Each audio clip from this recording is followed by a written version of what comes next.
Permainan berikutnya siap untuk dimulai. Melihat celana kakek nomor 1 basah karena mengompol, Gi-hun menggunakan jaketnya untuk menutupi.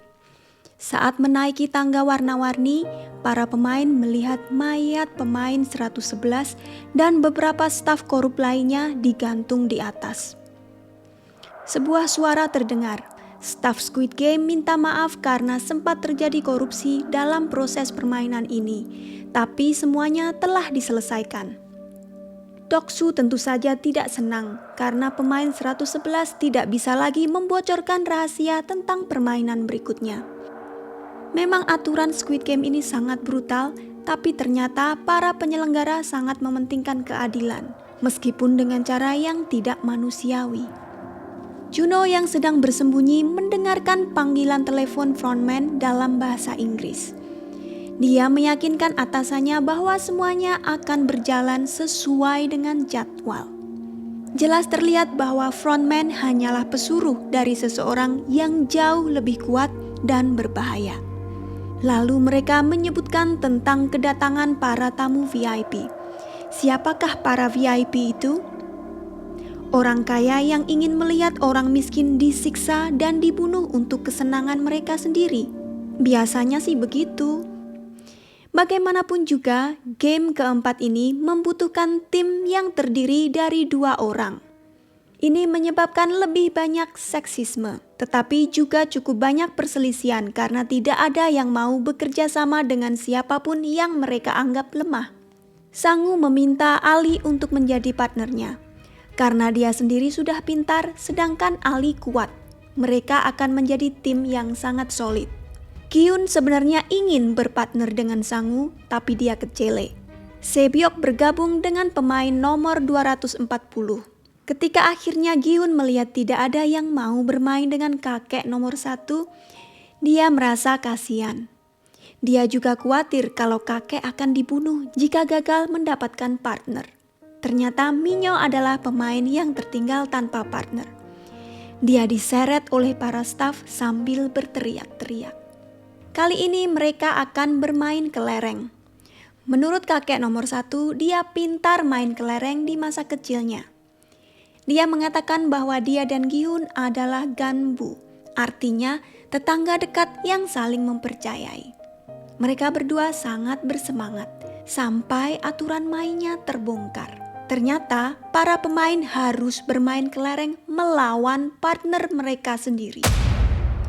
Yang pertama bisa mengambil alih semua kelereng lawan akan menang. Ini adalah masalah besar bagi semua pemain karena mereka sengaja memilih partner yang terdekat dengan mereka.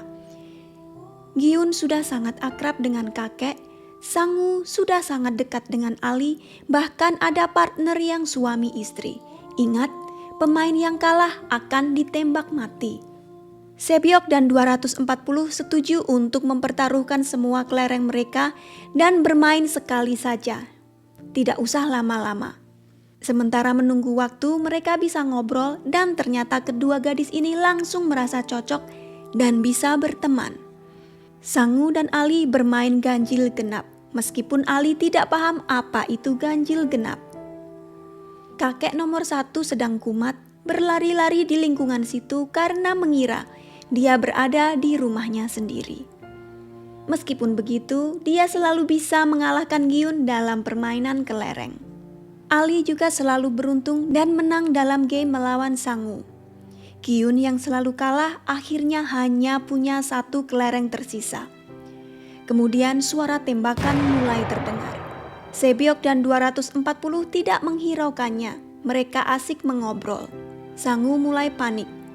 Ketika dihadapkan pada pilihan hidup atau mati, 2 orang yang sangat dekat tiba-tiba bisa berubah menjadi musuh.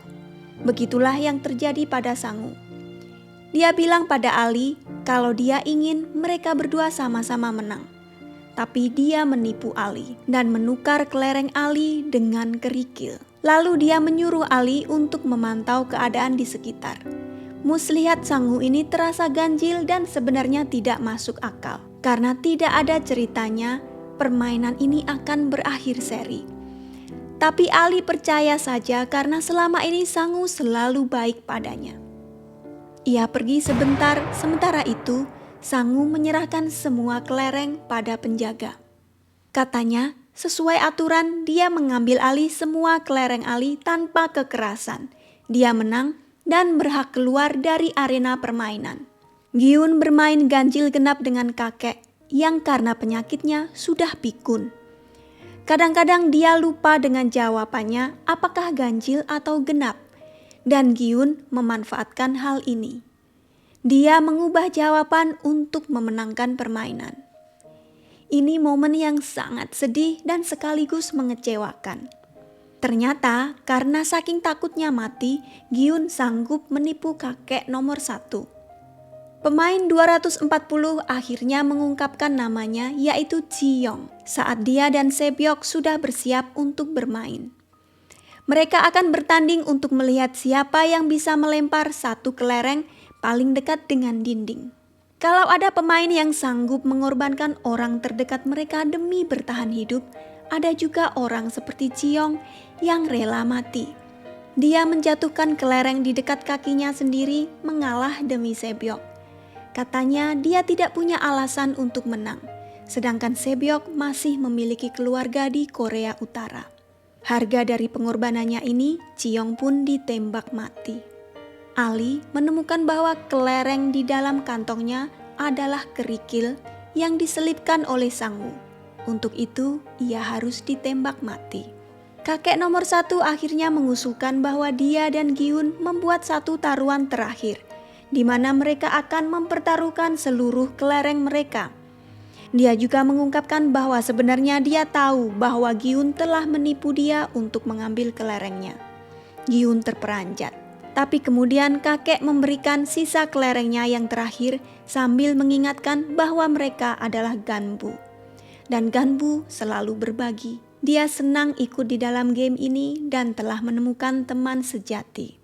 Gyun terisak, dan ketika dia akan melangkah pergi, kakek berteriak kepadanya bahwa sekarang dia sudah ingat namanya.